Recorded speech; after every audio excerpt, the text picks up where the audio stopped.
The plane shouldn't have been in the air that day. Not in that weather. Not with those passengers. Not with a pilot who'd been repeatedly warned about his inadequate instrument training. But on May 28th, 1971, America's most decorated war hero, Audie Murphy, boarded a private aircraft that would vanish into the side of a Virginia mountain, taking with it not just 6 lives, but a secret that would remain buried for decades. The official explanation of pilot error was neat, convenient, and widely accepted. But what investigators missed, what they perhaps didn't want to find, paints a much darker picture. One that calls into question everything we thought we knew about America's golden boy soldier. Stay with us, because the truth that's finally emerged after 50 years isn't just surprising, it isn't good. To understand what really happened that foggy day in Virginia, you need to understand who Audie Murphy was to America. He wasn't just a soldier, he was the soldier. The most decorated combat veteran of World War II, credited with killing 240 enemy soldiers, destroying 6 tanks, and surviving wounds that would have killed lesser men.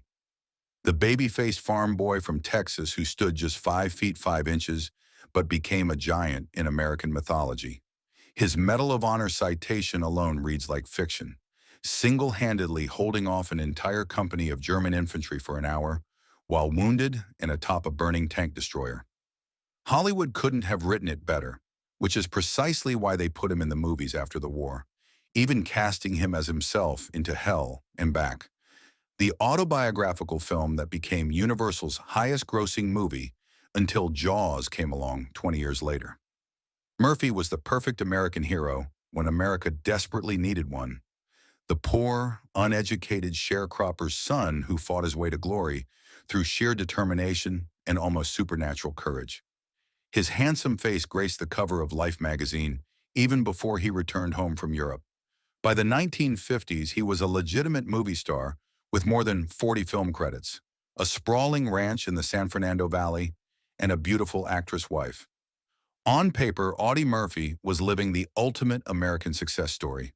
But behind those piercing blue eyes and that shy, boyish smile lurked something else entirely, something most Americans never saw. Something that began long before that fateful plane ride. The first cracks in the armor appeared immediately after the war. While the newsreels showed a smiling, waving Murphy accepting accolades and signing movie deals, his nights told a different story. As early as 1945, just months after returning from Europe, Murphy was experiencing what we'd now recognize as severe PTSD. He slept with a loaded German Walther pistol under his pillow, often waking up pointing it at shadows or at his own wife. By 1947, according to friends who shared quarters with him, his nightmares were so severe that he had taken to sleeping on the floor of his bathroom, the only room small enough and with enough hard surfaces that it reminded him of the relative safety of a foxhole. These episodes were carefully hidden from the public. Murphy himself rarely spoke about them, except in the vaguest terms.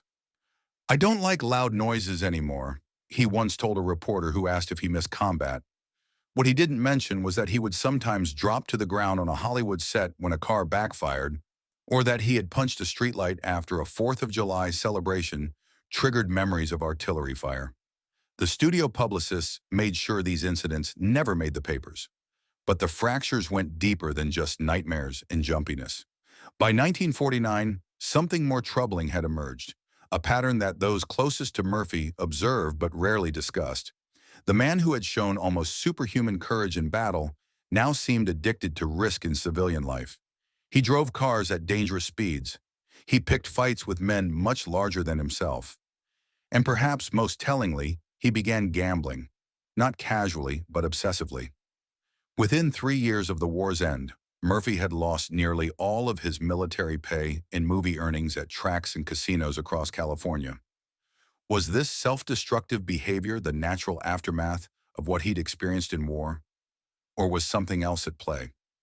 The question grew more pressing on September 21st, 1951, when Murphy was involved in a mysterious late-night incident at a gas station outside Burbank.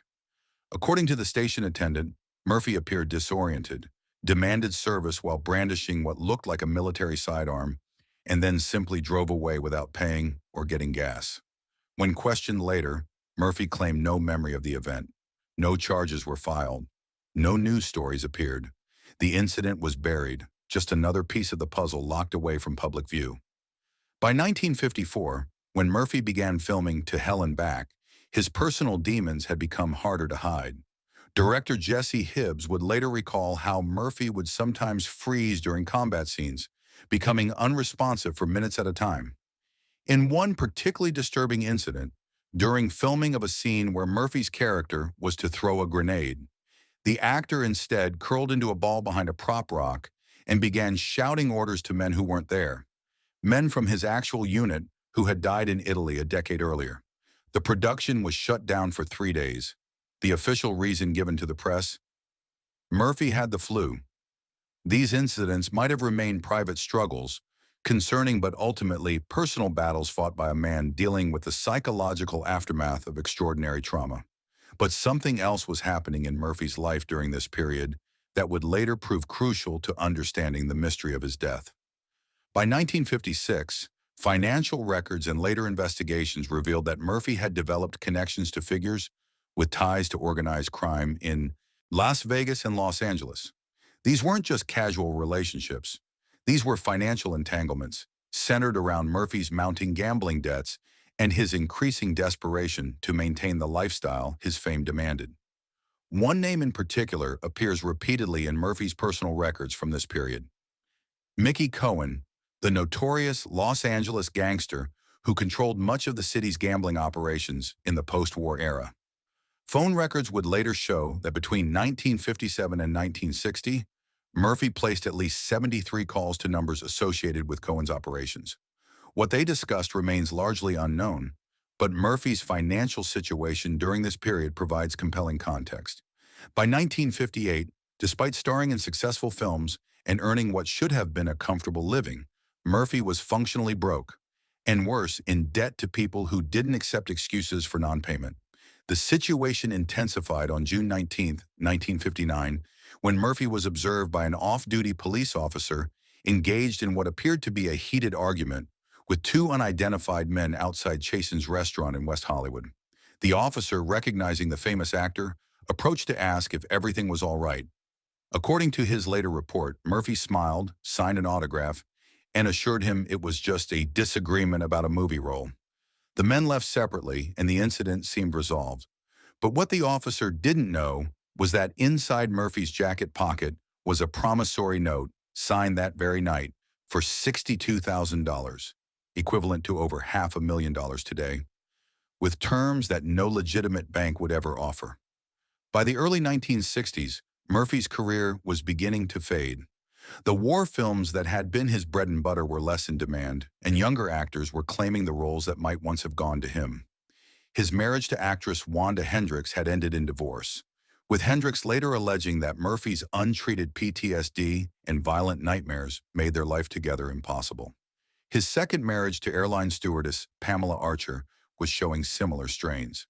It was during this period that investigators believed Murphy made a fateful decision, one that would set in motion the chain of events that ultimately led to that foggy mountainside in Virginia. Facing financial ruin, battling what was likely undiagnosed PTSD, and trapped in a web of obligations to dangerous men, Murphy allegedly agreed to help facilitate the transportation of illegal gambling proceeds between Las Vegas and East Coast operations. His status as a national hero made him an ideal courier. Who would suspect Audie Murphy of criminal activity? According to financial records and witness statements that only emerged decades later, between 1962 and 1968, Murphy made at least 14 trips to Las Vegas, Miami, and New York, each time returning with substantially more luggage than when he departed. None of these trips corresponded with film work or official appearances. And following each trip, despite his otherwise dire financial situation, Murphy would make large cash deposits to his chronically overdrawn bank account or make substantial payments against his property in Texas. But was America's most decorated soldier really involved in criminal activity? The evidence, while circumstantial, is compelling when viewed in totality. Bank records show that during this period, Murphy deposited over $215,000 in cash that has no clear legitimate source. His tax filings, later scrutinized by investigators, show no reported income that would explain these deposits. And most tellingly, FBI files declassified in 2003 reveal that Murphy was actually on a watch list of individuals suspected of having ties to organized crime figures, though no formal investigation was ever launched, likely due to his status as a war hero. For those who might be skeptical about these allegations, it's worth considering the counterargument that Murphy's deposits came from legitimate but unreported income from personal appearances or side businesses. This explanation, however, fails to account for the pattern of travel followed by immediate cash deposits, as well as Murphy's own statements to friends about his dire financial straits during the same period. As one associate later recalled, Audie told me he was flat broke in '63, but then suddenly he paid off his ranch. When I asked him about it, all he said was, "I got lucky in Vegas." But Audie was the unluckiest gambler I ever knew. By 1970, something had changed in Murphy's relationship with his criminal associates.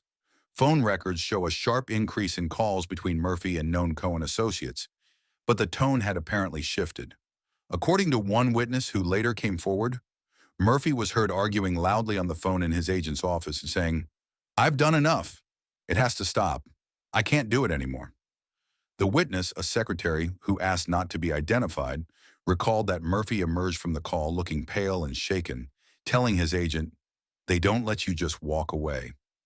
Which brings us to May 28, 1971, the day America's most decorated soldier boarded a private plane in Atlanta, bound for Martinsville, Virginia. The weather was poor, with heavy cloud cover and rain expected. The pilot, Ben Dilley, had been warned repeatedly about his inadequate instrument rating, meaning he wasn't properly certified to fly in conditions where visual navigation was impossible. Yet somehow the flight was cleared to depart. In addition to Murphy and Dilley, the plane carried 4 businessmen, allegedly including at least one individual with documented connections to East Coast gambling operations. Their stated purpose was to look at investment properties near Martinsville, a curious destination with little obvious investment potential, particularly for men of their backgrounds. The plane never arrived. At approximately 12:30 p.m., the aircraft crashed into Brush Mountain, near Roanoke, Virginia. The impact and subsequent fire destroyed the plane and killed all 6 occupants instantly. The official NTSB investigation concluded that the cause was pilot error, specifically Dilley's decision to fly into known adverse weather conditions despite his lack of proper certification. Case closed. A tragedy, but a straightforward one. That's where the story remained for decades. But in 1999, something unexpected happened that would ultimately crack open this seemingly settled case.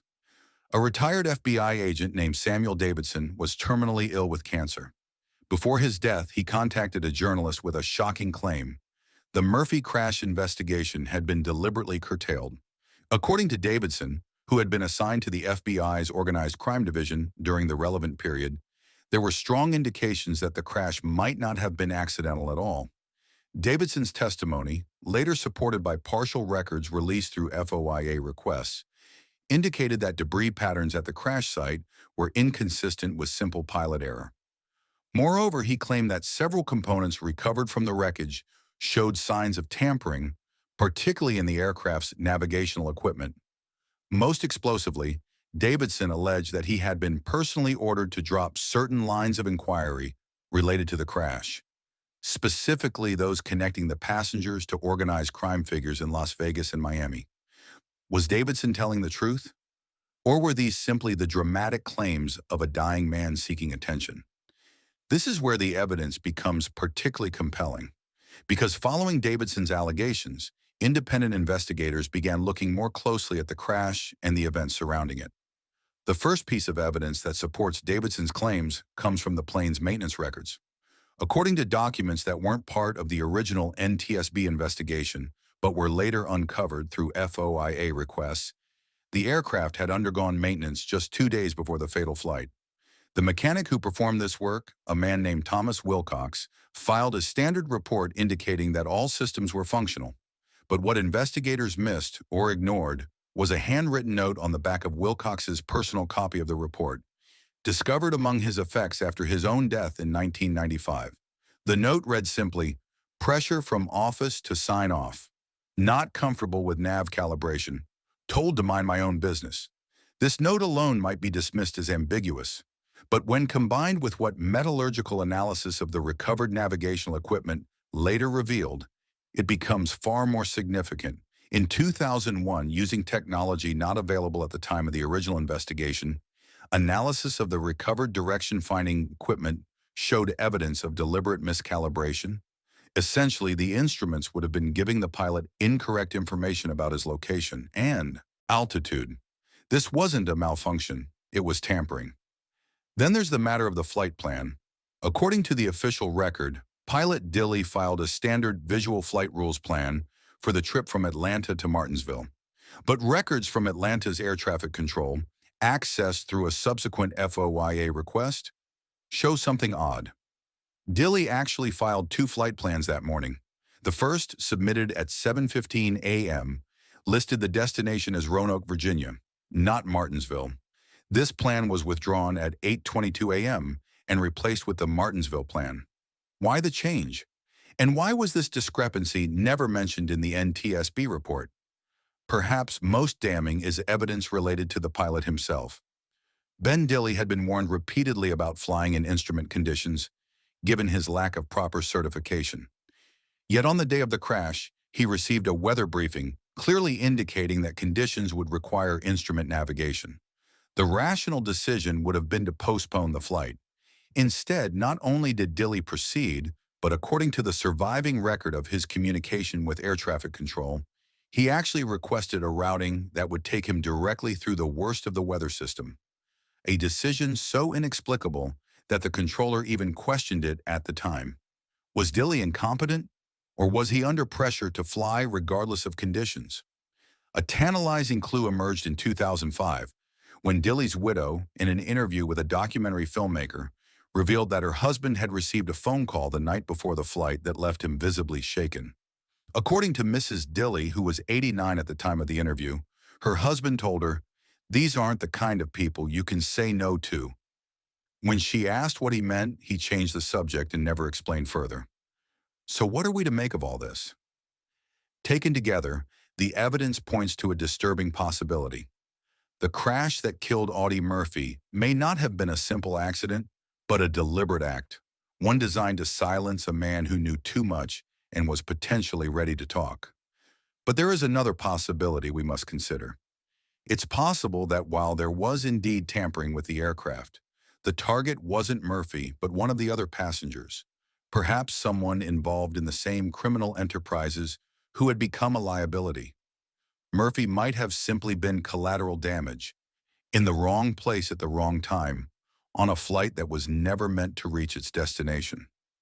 This theory has merit, particularly when we consider that one of the other passengers, Claude O'Shields, had recently been questioned by IRS investigators about certain cash transactions related to his business interests in Georgia and Florida. According to records that only became public in 2010, O'Shields had received a formal notification of an impending audit just 1 week before the fatal flight. But this alternative theory has significant weaknesses. Most importantly, it fails to account for Murphy's own increasingly erratic behavior in the months leading up to the crash. According to those close to him, Murphy had become paranoid, frequently changing his phone number and checking his car for listening devices. He had also, according to his widow Pamela, begun organizing his personal papers and had spoken of setting things right before it was too late. These are not the actions of a man who just happened to be on the wrong flight. They are the actions of someone who feared for his safety. Was Audie Murphy murdered? Was America's most decorated soldier silenced because he was preparing to expose a criminal operation that had ensnared him years earlier? The evidence, while not conclusive, is substantial enough that we can no longer accept the simple explanation of pilot error that has stood for decades. Consider the timing. Murphy's increasing paranoia in early 1971. His comments to friends about making things right. The suspicious maintenance report. The altered flight plan. The inexplicable decision to fly into dangerous weather. The debris pattern inconsistent with simple pilot error. The evidence of tampering with navigational equipment, the connections between Murphy and organized crime figures dating back to the late 1950s. his history as a courier moving large sums of cash across state lines, and finally the testimony of an FBI agent who claims the investigation was deliberately curtailed. Was there a cover-up? And if so, why? The most likely explanation lies in Murphy's unique status in American culture. For authorities to acknowledge that America's most decorated war hero, the living embodiment of greatest generation valor, had been involved in criminal activity and then potentially murdered by organized crime figures would have been a devastating blow to national morale. It was simpler, cleaner, to let the story be one of tragic accident, pilot error and bad weather. A sad end, but not a scandalous one. But the truth, as it so often does, eventually finds its way to the surface. And the truth about Audie Murphy, about his struggles, his compromises, and ultimately his death, isn't just surprising, it isn't good. In the immediate aftermath of the crash, Murphy was mourned as a hero. His funeral at Arlington National Cemetery on June 7, 1971, was attended by thousands, including military leaders and Hollywood celebrities. President Nixon sent a personal representative. Murphy was laid to rest with full military honors, his grave second only to President Kennedy's in the number of visitors it receives annually at Arlington. His death was treated as a tragic accident, a national hero taken too soon by circumstances beyond anyone's control. The newspapers ran respectful obituaries focusing on his military accomplishments and his film career, making only passing references to his struggles with insomnia or the difficult adjustment to civilian life. No mention was made of his financial troubles, his gambling addiction, or his connections to organized crime figures. The Audie Murphy America buried that day was still the untarnished hero they needed him to be. But perhaps the real tragedy of Audie Murphy's life and death lies not in the possibility that he was murdered, but in what his story tells us about how America treats its heroes and how it fails them. Murphy, like so many combat veterans, returned from war deeply traumatized. He suffered from what we now recognize as PTSD at a time when such conditions were poorly understood and often dismissed as weakness. Instead of receiving help, he was paraded as a symbol of American strength and resilience, expected to embody a heroism in peacetime that became increasingly difficult to maintain. When he turned to self-medication through risk-taking behavior, gambling, and eventually alleged criminal associations, it wasn't because he had changed from the young man who had shown such extraordinary courage in battle. It was because he was still that same young man, now fighting enemies that couldn't be seen and couldn't be defeated with a rifle or a grenade. The system that had been so ready to pin medals on his chest had no infrastructure to heal his invisible wounds. The country that had needed a hero wasn't prepared to see that hero as a human being with human frailties. And when those frailties potentially led to his entanglement with dangerous people who may have ultimately decided he was a liability, the same system that had failed him in life continued to fail him in death, burying not just his body, but the truth about what had happened to him. The mystery of what really happened to Audie Murphy that foggy day in 1971 may never be fully resolved. Some records remain classified. Some witnesses have taken their knowledge to the grave. But what we can know, what the evidence increasingly supports, is that the simple explanation we've accepted for decades is inadequate. Something darker happened on that mountainside. Something that challenges our understanding not just of how Audie Murphy died, but of who he really was beneath the medals and the movie posters. For those of us left to contemplate his legacy, perhaps the most important lesson is about the cost of turning human beings into symbols. Murphy was a farm boy from Texas who did extraordinary things in service to his country. But when that country needed him to remain extraordinary, to be a living recruitment poster, a simple hero in a complicated world, it denied him the very human right to struggle, to fail, to need help. If you're troubled by this story, if it changes how you think about not just Audie Murphy, but about all the men and women we asked to fight our wars and then expect to come home unchanged, you're not alone. The questions raised here aren't just about one man's mysterious death. They're about our collective responsibility to those who serve. If you found this investigation valuable, please consider helping us continue this work by liking this video and subscribing to our channel. Your support allows us to keep digging into stories like Murphy's, stories that might be uncomfortable, but that need to be told. And if you have thoughts about Audie Murphy, about what might have really happened on that mountain, or about how we treat our returning veterans, leave them in the comments below. Sometimes the most important conversations start right there. If you or someone you know is a veteran struggling with PTSD or other mental health challenges, please know that help is available through the Veterans Crisis Line and other support services.